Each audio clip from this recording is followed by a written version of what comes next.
خلاص يا بابا، زمن اللعب راح. هاي، أنا سلمى والحريف أول فيلم مصري هتكلم عنه في رحلة استكشافي للسينما المصرية. زي ما قلت في الفيديو الأولاني، أنا سألت كتير من الناس اللي أنا أعرفها مين أفضل فنان مؤثر على السينما المصرية، وبدون منازع كله قال إن عادل إمام أفضل شخصية مؤثرة على السينما المصرية. ولكن لما سألتهم إيه أفضل فيلم لعادل إمام المفروض ابتدي بيه، هنا الآراء اختلفت. ولكن في فيلم معين معظم الناس قالت عليه، وهو فيلم الحريف. وبصراحة لما أنا شفت فيلم الحريف، أنا كان بالنسبة لي تجربة فريدة من نوعها، تجربة بمر بيها لأول مرة. أول مرة أشوف عادل إمام، أول مرة أشوف فيلم لمحمد خان، ودول أسامي عملاقة أنا بسمع عنهم من سنين وسنين وسنين. والحريف هو من أجمل الأعمال الواقعية الإنسانية اللي أنا شفتها في حياتي. وفهمت مدرسة محمد خان، فهمت ان هو مخرج بيهتم بالتفاصيل، والتفاصيل دي هي اللي بتنقل الافلام بتاعته من سينما الى الارض الواقع. الافلام بتاعته واقعية جدا، من شكل الممثلين لللبس بتاعهم للشوارع القاهرة في الثمانينات، الانوار، اليوفط، السيناريو. والسيناريو ده موضوع تاني حاجة اتكلم فيه لوحده. ففيلم الحريف بجد فاق جميع توقعاتي، مع ان انا كنت داخلة اشوف فيلم 10/10، انا شفت فيلم 15/10، لان حسيت ان الفيلم ده ناتج عن دراسة إنسانية عملها محمد خان. فهو فهم الطبقة العاملة، فهم ايه المشاكل اللي هما بيمروا بيها، سواء مشاكل وظيفية، عائلية، مالية. فهو فهم تركيبة المجتمع ده. سيناريو بشير الديب كان سيناريو في منتهى الذكاء، لان هو كان مبني على الإجازة، ان هما بيقولوا كلمات قليلة جدا ولكن ليها معنى كبير جدا. ودي صفة من صفات البوست مودرن كاركترز، او الشخصيات ما بعد الحداثة. وهو ان السيناريو المين كاركتر فيه مش الكلام، لا، النظرات، المشاعر، الاحاسيس. يعني في المشهد اللي فارس كان بيكلم باباه فيه وبعد ما عرف ان والدته توفت، مشهد يتكون من كلمات قليلة جدا جدا جدا، لكن من خلال الكلمات دي احنا فهمنا شخصية فارس، فهمنا علاقته بباباه، فهمنا علاقته بمامته، وفهمنا علاقة الناس دي بالزمن اللي هم فيها، الزمن اللي هو مش مديلهم فرصة حتى ان هم يتكلموا عن مشاعرهم او يفهموها. مفيش وقت. الزمن ده هو اللي بيشجعهم ان الكلام يبقى قليل، وان هم يتكئوا على الحاجات اللي بتنسيهم زي السيجارة. شخصية فارس هي اكتر حاجة شدتني في الفيلم كله من بعد اخراج محمد خان، لان فارس شخصية مميزة جدا، ومحمد خان قدر ان هو يبني شخصية موجودة في كل حد فينا. فارس شخص مش بيحب اي قيود، عايز يتحرر من جميع قيود المجتمع، القيود العائلية، القيود الوظيفية، القيود الطموحية. هو مش عايز اي نوع من اي ضغط يبقى عليه. ودي المشكلة الاساسية اللي في فارس، لان فارس في وقت من حياته خد بعض القرارات اللي مش عارف يرجع عنها قوي. وطبعا في العشرينات والثلاثينات الإنسان بياخد القرارات اللي بتحدد مستقبله. بعض القرارات منهم مفيش رجعة فيها. معظم القرارات في الحياة ممكن الواحد يرجع عنها بسهولة، ولكن في بعض القرارات سواء الجواز، الخلفة، القطع مع الأهل، كل دي قرارات كبيرة جدا والرجوع عنها صعب واتخاذها أصعب. ففارس في وقت من الأوقات ما كانش واعي بالجزء ده من شخصيته، فقرر ان هو يتجوز زي اي شاب، وان هو كمان يخلف. لما اتجوز وخلف اكتشف ان الحياة دي مش نافعة معاه، هو مش قد المسؤولية دي، مش عايز المسؤولية دي.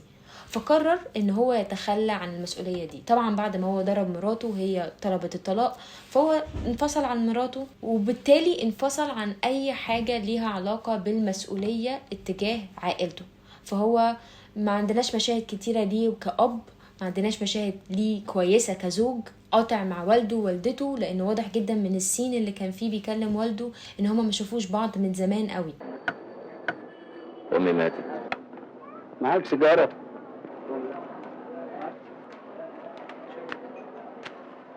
كلنا هنموت. لما فارس اكتشف ان اساليب الحياة الطبيعية بتاعت الجواز والخلفة والكلام ده مش نافعة معاه، واساليب غير تقليدية بالنسبة له، وحاجات هو مش قادر يتطبع عليها، اخد القرار ان هو يتحرر من جميع القرارات دي. هو مش عايز يبقى جزء من الحياة دي، حتى ولو قدام نفسه او قدام الناس ده قرار غير ناضج وغير صحيح. قرر يتخلى عن مراته، ابنه، والده، والدته، وظيفته، كل الحاجات اللي كانت شداه لتحت من وجهة نظره. وقرر ان هو هيعيش حياة في منتهى البساطة، بتتمحور ان هو عايش في أوضة صغيرة في سطوح، بيروح يشتغل عامل في مصنع أحذية. وهنا لما الإنسان بيلاقي نفسه في نقطة في حياته مش عليه أي نوع من الضغوطات ومش مضطر يعمل أي حاجة، ساعتها هو بيتجه للحاجة اللي هو فعلا عايز يبذل فيها مجهود، الحاجة اللي هو بيختار يتعب عشانها. وهنا فارس اختار ان هو يتجه للحاجة الوحيدة اللي فعلا بتحسسه بشخصيته، بالايدنتيتي بتاعته، وهي الكورة. الكورة في الحريف هي رمز للطفولة او للطفل اللي جواك، لان لما الانسان بيكبر وبيبدأ ياخد قرارات كبيرة جدا، هو الانسان عامل زي الوعاء، كل قرار هو بياخده لازم ان هو يشيل حتة كده عشان يكفي القرار ده في حياته وفي شخصيته. فلما فارس قرر ان هو يتجوز وان هو يخلف وان هو يشتغل ويبني حياة أسرية طبيعية، اضطر ان هو يتخلى عن الطفل اللي جواه. والكورة هي المنفذ الوحيد اللي فارس عارف ان هو يبذل فيها مجهود ويطلع الطفل اللي جواه، لان الحاجات اللي الانسان بيبقى فعلا عايز يعملها، وهي هنا بترمز في الكورة في الحريف، الحاجات دي فعلا بتطلع الاكستريم مشاعر اللي عنده، بتخليه متحمس جدا، مبسوط جدا، بتخليه حتى بيتعامل على الفطرة بتاعته. ففي بعض العنف الصغير، التنافسية، الهزيمة، الفرحة، الانتصار، كل دي مشاعر حادة جدا وشديدة جدا، والإنسان الطبيعي ما بيمرش بيها قوي، لان الانسان طول ما هو في عجلة الحياة مفيش وقت ان هو يتعامل مع مشاعره، ومش صح ان هو يحس بمشاعر فياضة جدا لان دي هتأذيه جدا. ومفيش حيز من التفكير يقدر الانسان وجسمه ووقته وعقله يتشغل بالمشاعر دي. المشكلة هنا ان بعد ما فارس خد جميع القرارات اللي انا كنت بقول عليها دي، برضو ما كانش قد القرارات اللي هو خدها. يعني زي ما هو مش قد قرار ان هو يتجوز، فهو مش قد قرار الانفصال. زي ما هو مش قد قرار ان هو يتخذ المسؤولية، فهو مش قد قرار التخلي عنها. وبالتالي هنا بقى فيه خلل.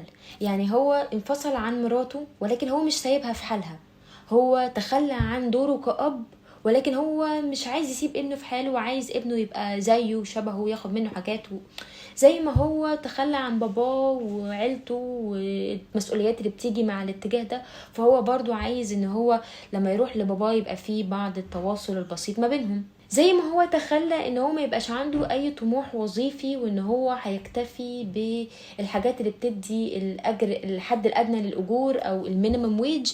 هو كمان لما شاف صاحبه اللي خد طريق مختلف تماما وبقى رجل اعمال دلوقتي، بغض النظر هو عاملها بتجارة شرعية او غير شرعية، فهو رجل اعمال، هو برضو ما كانش متقبل حاجة زي ده وحس بالغيرة. ولكن ده طبيعي، فارس انسان زي اي انسان، وكل انسان بيحس ان الحاجة اللي مع الشخص التاني هي احلى. ففي مثل بيقولك the grass is always greener on the other side، وهو ان دايما الحاجة اللي موجودة مع الانسان التاني او الحاجة اللي مش موجودة معاك هي غالبا في مخك افضل بكتير، وان انت اي قرار هتاخده فغالبا القرار التاني كان ممكن يبقى انجح، او القرار التاني كان ممكن يبقى افضل.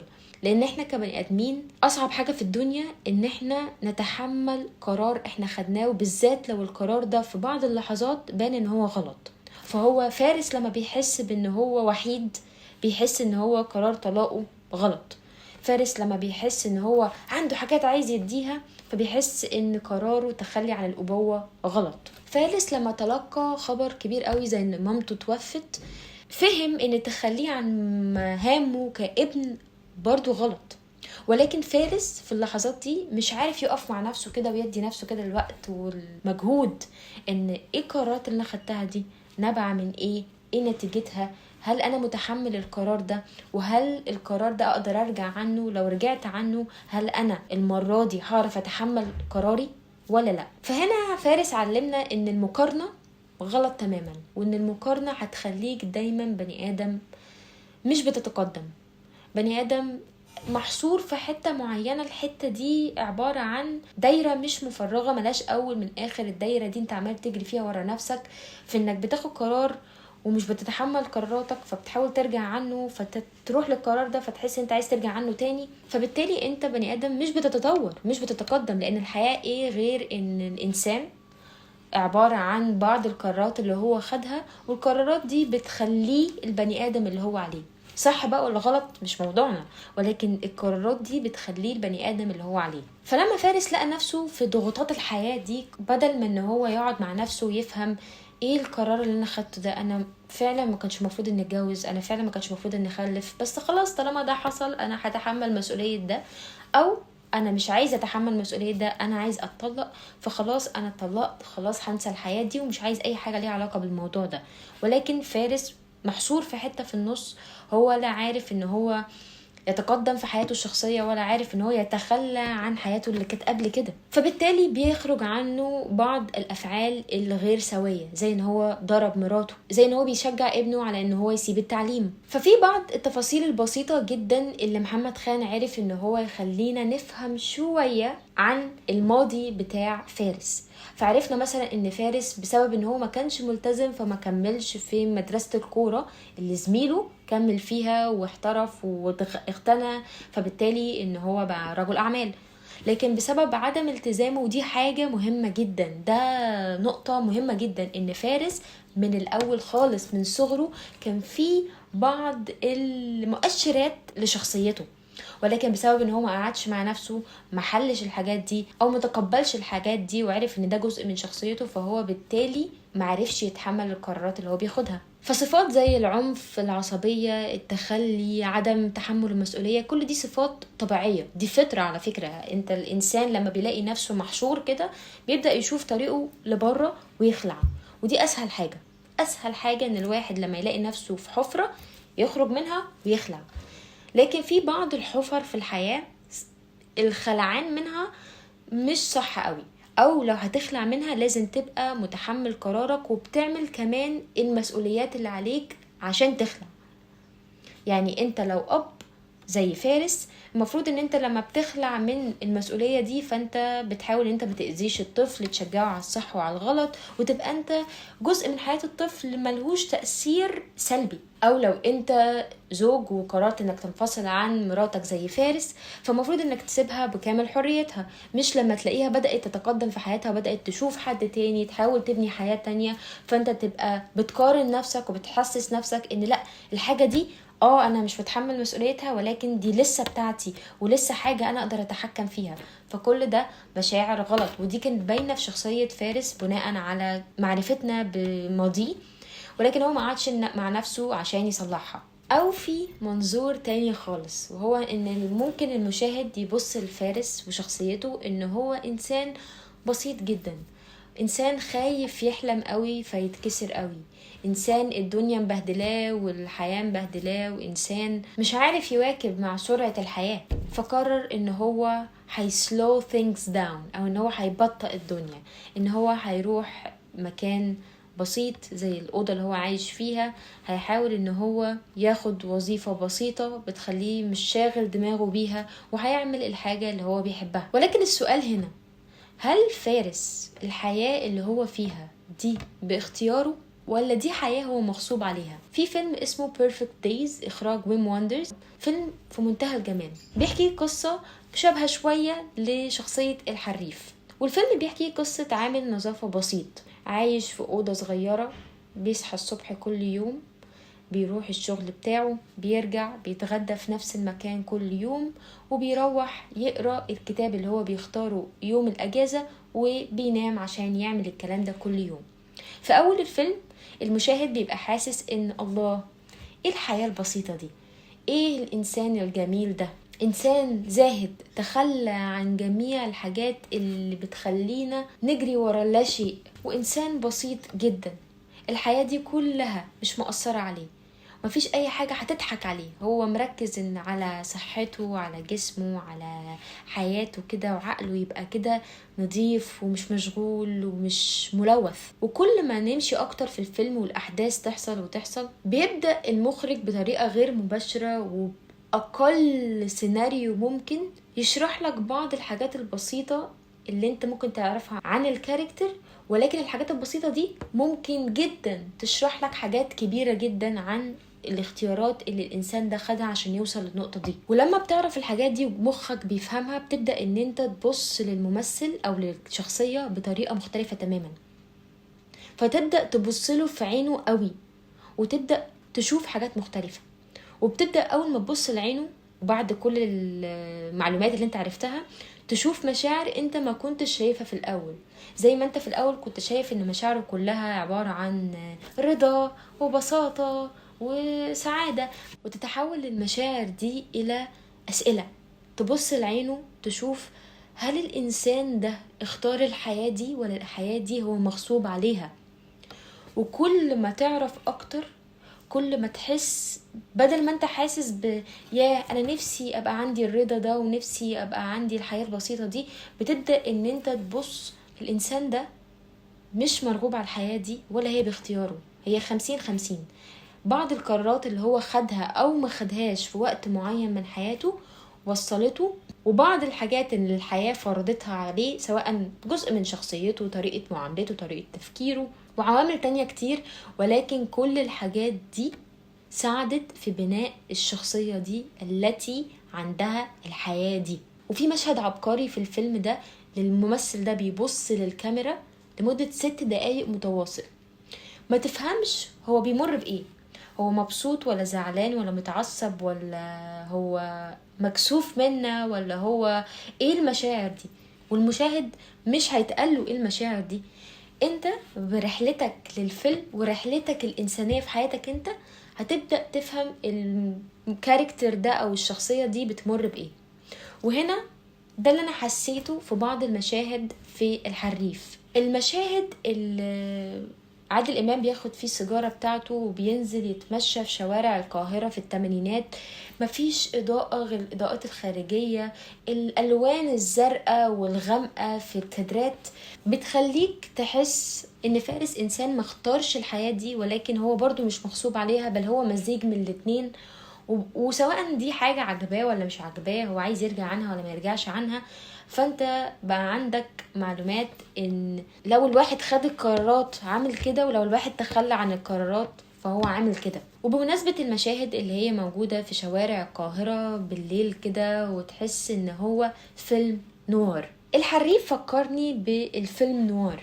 فيلم نوار او السينما السوداء ده مصطلح فرنسي، وتحت كلمة نوار بيجي خصائص كتيرة جدا، منها ان الافلام اللي فيها انطباع بالغموض او قصص الجرائم، قصص العصابات، او القصص اللي بتتناول مشاكل الاجتماعية. هي دي بعض الخصائص اللي لو موجودة في الفيلم بتاعك فهو غالبا نوار. طبعا غير الخصائص التقنية بقى، طريقة التصوير وطريقة الاضاءة والكلام ده كله.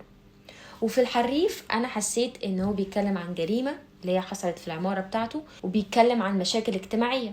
وبالنسبة للشخصيات فلازم الشخصية اللي موجودة في النوار فيلم لازم تبقى شخصية ما بتتكلمش كتير، بتسمع اكتر، شخصية وحيدة قاعدة مع نفسها كتير، وشخصية عندها اسئلة كتيرة جدا بتحاول تعرف الاجابة بتاعتها. في افلام النوار عامة بتجري ورا محقق او انسان هامشي. فكرني مثلا بفيلم اسمه لو ساموراي، كان فيه بعض المشاهد والكادرات وطريقة الإضاءة وحل للجريمة مشابهة للحريف. الأفلام النوار بتبقى عاملة زي الحلم أو دريم لايك، وإحساس السيناريو الغامض والمشاهد اللي في الشوارع بالليل، ومشاهد بتحسسك إن فارس آخر بني آدم في الدنيا.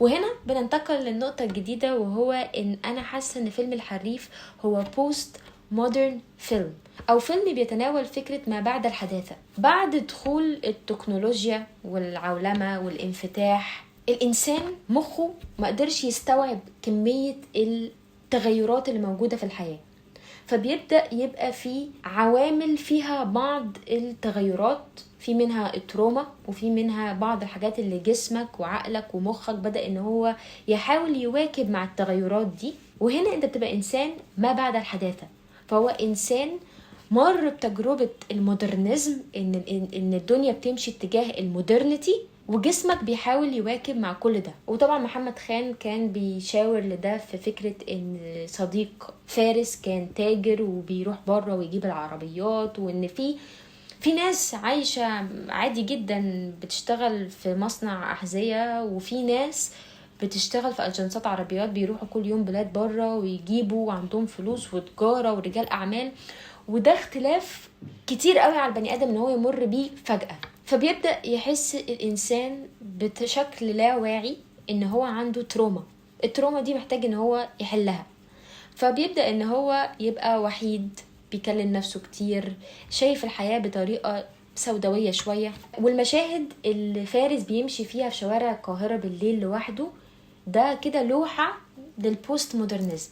وجود كده كادر متصور كده من تحت لعادل إمام ووراء البيلبورد أو وراء اللوح اللي بتنور في الشارع عبقري.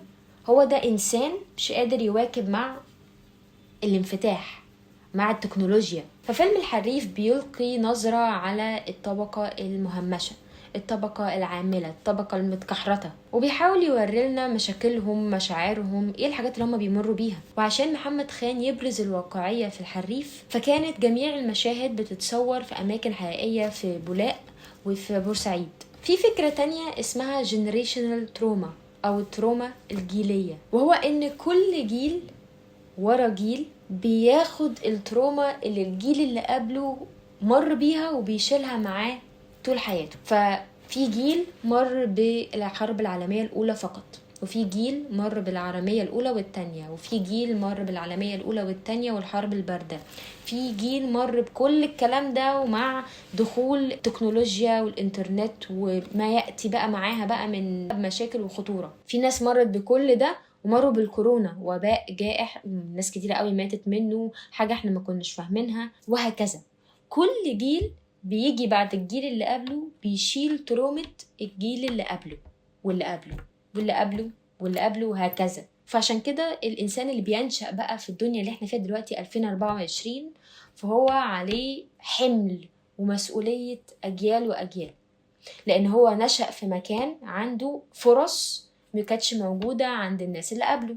الفرص دي نابعة من النت ولا السوشيال ميديا ولا أي حاجة من الحاجات اللي توفرت لنا ما كانتش متوفرة للجيل اللي قبلنا، وبالتالي هو معرض لمجموعة من المخاطر ومجموعة من المشاكل اللي ممكن الجيل اللي قبلنا واللي قبلنا واللي قبلنا ما مروش بيها. فبيبدأ الإنسان إن هو يهنج، يحس بإن هو الاختيارات كتيرة قوي، الحياة كتيرة قوي، ايه كمية الحاجات دي، ايه كمية المشاكل دي، انا عايز ألجأ للفطرة، ألجأ للبساطة. في كده مقولة بتقولك ignorance is bliss، عايز ألجأ للignorance، عايز ألجأ ان انا معرفش الكلام ده، انا مش عايز اتعرض لكمية الحاجات دي. وبالنسبة لي برضو المشاهد اللي بتبقى فارس ماشي فيها بالليل لوحده وكأنه هو آخر بني آدم في العالم، كأنه شايل حمل الناس اللي قبله وحمل الأفكار الغريبة زي التكنولوجيا والانفتاح والتجارة، الحاجات المستوردة. كمية الحاجات دي كتيرة قوي يا جماعة. احنا عارفين ان دلوقتي احنا متعودين على كل الكلام ده، ولكن ساعتها ده كان معلومات جديدة، معلومات كبيرة، أفكار كبيرة جدا. زي ما دلوقتي احنا بنبص للكورونا، كورونا وعدت، لكن ساعتها احنا ما كناش مستوعبين يعني ايه كورونا، ايه اللي بيحصل ده، احنا هنموت كلنا ولا ده نهاية العالم ده ولا ايه. ولكن دلوقتي احنا بنبص لها وممكن الجيل اللي اصغر منا اللي ما مروش بيها يحس اللي هو عادي، يعني شبه انفلونزا الخنزير ولا انفلونزا الطيور، ولا عادي مرض والناس عالجته وخلاص. ولكن كل لحظة الانسان بيكون جوه الحدث بتغيره تماما. اسم فارس اسم ذكي جدا، لان فارس اسم مش على مسمى، او على مسمى لو الانسان عايز يبص لها كده او المشاهد عايز يبص لها كده. ففارس المفروض ان فارس بيتميز بالشهامة، بالشجاعة، بتحمل المسؤولية، بالقيادة. ولكن فارس بتاعنا هو الفارس الحقيقي بقى، مش الفارس بتاع سندريلا والقصص الخيالية، لا، الفارس اللي موجود في الحياة الطبيعية، الفارس اللي بيغلط، الفارس اللي ممكن يتراجع عن قرار، الفارس اللي خطاء. فشخصية فارس اللي احنا بنشوفها في الحريف فهو زوج مش صالح، أب مش صالح قوي، ابن مش صالح قوي، موظف مش صالح قوي. طيب فارس صالح في ايه؟ فارس صالح ان هو صديق كويس، اي حد من الناس اللي حواليه بيحتاج فلوس فهو بيفضل يساعدهم على ان هو يساعد نفسه. فارس انسان ما تخلاش عن الطفل اللي جواه، دايما بيفكر نفسه ان هو لسه طفل ولسه مليان طاقة ومليان مثابرة. لما حصل جريمة قتل، الاتنين الوحيدين اللي اتحقق معاهم في القضية دي كانوا الاتنين اللي مش معاهم فلوس قوي، الاتنين اللي عايشين في السطوح، الاتنين اللي هم الناس كلها هترمي عليهم المشاكل زي ما الطبقات العليا بترمي مشاكلها على الطبقات الأقل منها. عشان هما الاتنين المهمشين، هما الاتنين اللي ملهمش حد يسأل عليهم، هما الاتنين اللي لا حول ولا قوة لهم. الشخصيات الجانبية في فيلم الحريف عبقرية. فشخصية مثلا الموجي قصة جانبية مؤثرة جدا عن عيلة الفقر بينهش فيها، والفقر مش سايبهم في حالهم، لا عارفين يعيشوا ولا يتعايشوا ولا عارفين حتى يستمتعوا ببعض الحاجات اللي هم بنوها. وتمثيل الموجي للشخصية من أذكى وأروع ما يكون. فهو مش عالي ولا عايز يسرق المشهد خالص، هو إنسان طبيعي بسيط جدا. شخصية فردوس عبد الحميد كانت شخصية واقعية جدا، ست اتجوزت حد عشان بتحبه وخلفت منه، لقيته بيعملها وحش جدا وبيضربها، رجعت تاني لبيت أهلها بتحاول إن هي تتنفس تطلع من كمية المشاكل دي وتشوف حد تاني أو تشوف حياة معينة هي عايزاها. بتلاقي إن الراجل ده لسه متمسك بالحياة دي ولسه بيعملها أو عايز ياخد منها حاجات معينة، وبتشوفها إن هي في الآخر بتسامحه وبتركب معاه العربية في الآخر وزي أي ست هتحاول إن هي تتأقلم وتسامح وكل الكلام ده. وشخصية عبد الله فرغلي برضو شخصية مكتوبة بذكاء شديد جدا، راجل عنده عاهة في رجله ولكن هو اللي بيحرك لعيبة كرة الشارع، راجل اسمه رزق ولكن هو بيتحكم في جميع أرزاق الناس. ولما بيلاقي حد زي فارس بتبقى اللعبة بتاعته الجديدة، بيبدأ إن هو يرميه هنا ويرميه هنا ويرميه هنا وعامل زي الزهر بيرميه ويرجع ياخد فلوس.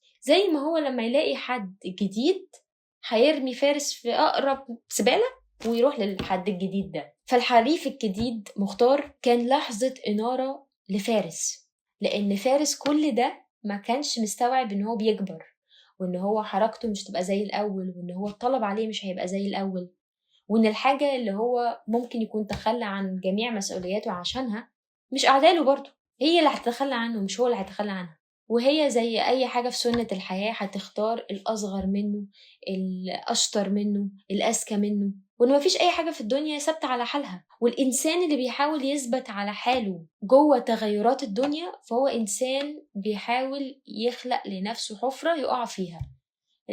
أذكى حل إنك تواكب مع مشاكل وتطورات الحياة هو إنك تحاول تجري معاها كده نفس الاتجاه، تحاول تجروا مع بعض، لا انت تجري في عكسها فتلاقي نفسك بعيد قوي لما تفوق، ولا انك تحاول تثبت مكانك ولا الحياة كلها بتتغير بس انا واقف هنا، لا ما فيش حد هيجي يساعدك. وبسبب الحريف الجديد فارس دخل حرب نفسية جديدة، غير بقى حرب العائلة والمسؤولية والأبوة والكلام ده كله، دخل حرب مع نفسه وهو حرب السن وسنة الحياة. ولما فارس قعد مع نفسه وفهم الكلام ده، المشهد اللي بعده على طول استسلم فارس لحرب الحياة دي وقرر ان هو هيشتغل مع صاحبه في تجارة العربيات، هيرجع يكلم باباه، هيختار الحياة اللي مليانة جري، هيختار انه يرجع تاني دايرة الحياة وعجلة الحياة، وان هو هيمشي ويجري، مش يمشي يجري مع الحياة.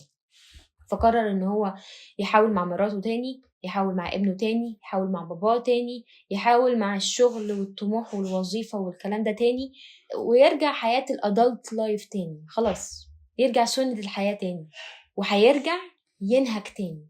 فالنهجان تيمة مميزة جدا جدا جدا في الحريف.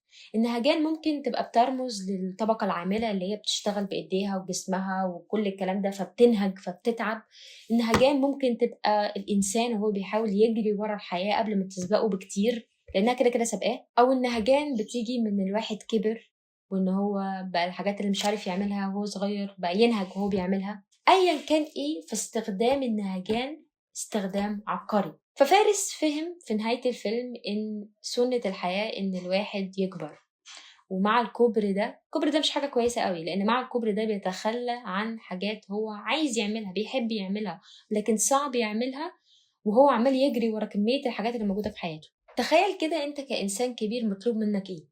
انت مطلوب منك ان انت تروح تدور على شغلانة، الشغلانة دي تبقى ليها مستقبل وان انت تركز في مستقبلك في الشغلانة. مطلوب منك ان انت تحافظ على صلتك بباباك ومامتك وخالتك وعمتك وجدك ومش عارفة مين. مطلوب منك ان انت تبني عيلة جديدة، فانت تختار شخص شبهك وسوي وطبيعي وشخصك عنده نفس المبادئ. وتنجح كمان في العلاقة دي. مطلوب منك انك بعد ما العلاقة دي تنجح ان انت تخلف ويبقى عندك ابن، والابن ده يبقى انت بتنمي له حاجات معينة وابن صالح.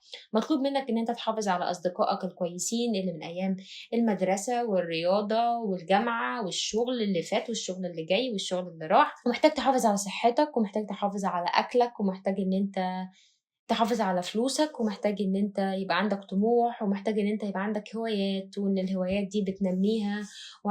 ايه كمية الحاجات دي. ما طبيعي الانسان في النص هيجي ويقع، هيجي وينهج. عادل امام، طبعا انا سبت عادل امام ان اتكلم عليه في الاخر بعد ما كنت اتكلمت على كل حاجه. والغريب ان انا كنت دايما بخلي كلمه عادل امام مرتبطه بالكوميديا، ولما شفت فيلم الحريف لقيت مفيش ولا كلمه ليها علاقه بالكوميديا، ولا لاين بيتقال فيه كوميديا ولا اي حاجه. شفت عادل امام بيمثل شخصيه صعبه جدا، وشخصيه مش محتاجه فهلوه ولا كلام كتير ولا صوت عالي ولا كده. بالعكس، شخصيه وحيده، كلامها قليل، أفعالها قليلة، نظراتها كتيرة، أفكارها كتيرة. وبالرغم من أن أنا زعلت لما عرفت قصة محمد خان وعادل إمام، وإن عادل إمام ما كانش مبسوط قوي بالحريف لأن هو ما نجحش في السينما وما نجحش مع النقاد، لأن هو فعلا فيلم كويس جدا إخراجيا وتمثيليا وكتابيا وكل حاجة. فأنا انبهرت بطريقة تجسيد عادل إمام لفارس، لأن فارس شخصية صعبة قوي تجسيدها. وحسيت إن هو والمخرج في تناغم، هما الاتنين قدروا يفهموا المود بتاع الفيلم. وتقييمي لفيلم الحريف هو 10/10، ومن أجمل الأفلام اللي أنا شفتها، ومبسوطة جدا إن ده أول فيلم قررت إن أنا أغامر معاه في السينما المصرية. هل شفتوا الحريف قبل كده؟ إيه رأيكم فيه؟ وقولولي أي فيلم مصري شايفينه حلو من وجهة نظركم، عشان أنا عايزة أتفرج على كل الأفلام المصرية اللي تستاهل إن الواحد يتفرج عليها.